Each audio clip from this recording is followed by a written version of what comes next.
All right, here I have put the curves for marginal cost, average total cost, and average variable cost, all in one graph. And this is the way they look. Here's your swoosh for the marginal cost. The averages look like, the closest thing would be like bowls, bowl shapes. And it turns out that the marginal cost intersects the bowls at the very bottom of the bowl. So to the left of the intersection, the average is coming down, and to the right of the intersection, the average is going up for both average total and average variable. Then the difference between average total and average variable is your average fixed cost. If you remember, if we go back up to the totals that we were looking at, remember total cost is the sum of fixed and variable costs.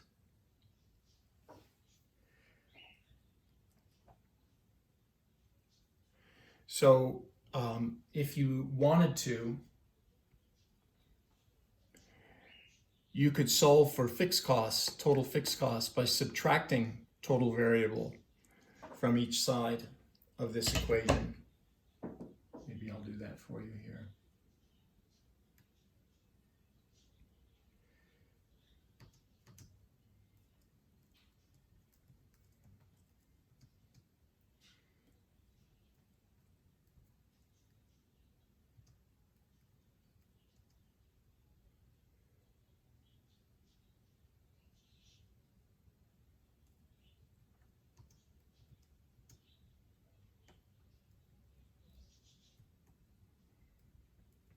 Okay, so I'll put this in your file that I emailed to you, this little addition.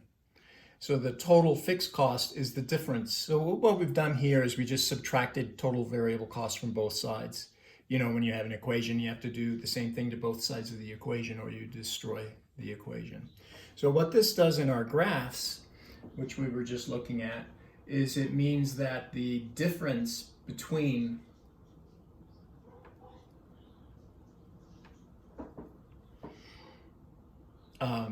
the totals is also going to be the difference between the averages. So let's go back up to that.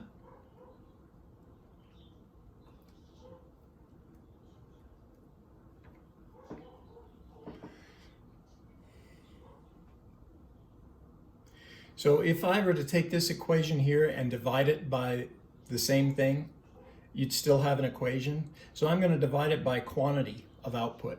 Now what do you get when you do that? You get the averages. So I'm going to make these into the averages. So what I did was I took this equation and I made it into the averages by dividing by the quantity of output. And then I did the subtraction of the variable costs and solved for average fixed cost. All right. So then when we get down to the place where we're looking at the graphs of the average costs, average total minus average variable will be, oops, didn't want to do that, will be average fixed. So line segment Q3 up to B minus line segment Q3 up to A would be the difference, line segment BA, and that would be your average fixed cost. So you actually can find average fixed cost even though you don't have its actual graph here, because it's the difference between these two graphs. I'd like to remind you or review for you that when you have a graph, the value of any point on the graph, say you want to look at this point right here where that dot is, that's average total cost. What is the value of average total cost at that quantity? It's the height. So it's Q2 up to the point. So Q3 up to B is the value of average total cost at Q3, or Q1 up to this point. I haven't labeled these, but these points here, Q1 up to that point, would be the value of average variable cost at Q1. If you wanted to go up to average total, you'd have a point up here and it'd be that line segment. The line segments are the values of the totals. I'm sorry, of the averages. The line segments are the values of the averages. So what we could do then is look at a specific quantity. I'm going to look at Q3, at quantity level Q3. What would, geometrically speaking, how could you represent the value of your average variable cost at Q3? Well, it would be the line segment from Q3 up to A. So if you remember, your geometry teacher probably used a line segment symbol over the two endpoints of the line. So if you had a point X and point Y and a line between them, it would be XY with a line over it. And that uniquely defines a line with the two endpoints. Q3 up to A is unique. There's only one Q3 and there's only one A. So if you connect them with a line, you get that line segment Q3A. And that would be your average variable cost at Q3. So I put a little sub 3 there for you. Average total would be Q3 up to B. There. Average fixed would be the difference, AB, or you could say BA. Marginal cost, I put that in there for you. It's Q3 up to J, so that line segment. The next thing, folks, is to think about the fact that if you go in reverse with this, you can get your totals back if you have the averages.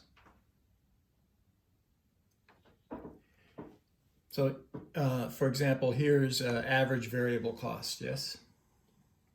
It's total variable cost divided by output, okay? So if you had average variable cost and you multiplied it by the quantity of output, that would be the same thing as taking this quotient and multiplying it by output. So the outputs would cancel and you'd have your total back.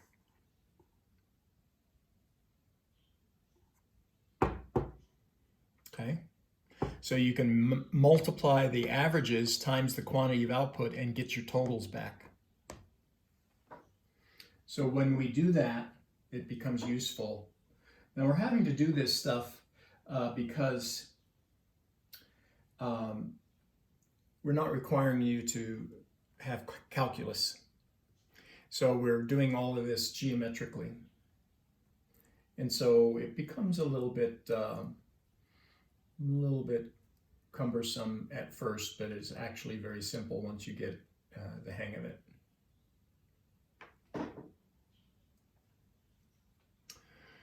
So if I took, for say, average total cost, if I took its value at Q3, that's Q3 up to B, that line segment, and I multiply the average by the quantity of output, which is on the horizontal axis, then I would get the total back, okay? So line segment Q3 up to B times the quantity at Q3, which would be origin to Q3, wouldn't it? What have I got there? Those two lines? When I take the height times the base, I get the area of a rectangle. So it would be this rectangle from the origin up to point D over to point B down to Q3. I delineated that here for you. So your geometry professor, back in 7th grade or whatever, would have quite possibly, a very common technique is to draw a little rectangle box and put in the box the 4 corner points of the rectangle, and that uniquely defines your rectangle that you're talking about. Here's average variable times the quantity. That gives you this rectangle area. Origin, C, A, Q3. There that is. And then the line segment for fixed, average fixed, times the quantity, which is the same horizontal distance as down here. would be this rectangle, this little slice, CDBA. All right, I'd like you to ruminate over that for a little while. I'll go ahead and end this lecture so that it won't take so long to upload, and then we'll start here and go on.